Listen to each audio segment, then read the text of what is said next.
তো তারপরের দিন আমরা একটু হোটেলের সুইমিং পুলে নেমেছিলাম, আমরা সবাই মিলে খুব আনন্দ করছিলাম। আর এদিকে এরা তো রেস্ট লাগিয়ে দিয়েছে কে আগে জিতবে সুইমিংয়ে।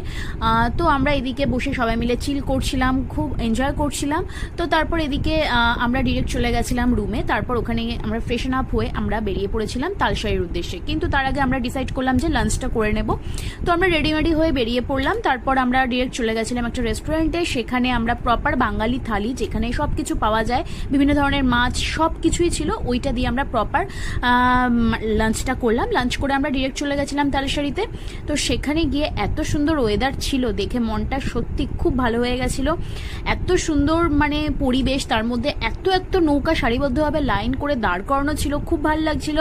আর এদিকে ছিল ঘোড়াগুলোও খুব সুন্দর করে দাঁড় করানো ছিল, আর কি সুন্দর করে সাজিয়েছিল। তারপর আমরা লাস্টে দেখেছিলাম সানসেট, যেটা দেখে সত্যি মনটা দারুণ হয়ে গেছিল। তো এইভাবে আমাদের বিকালটা কেটেছিল।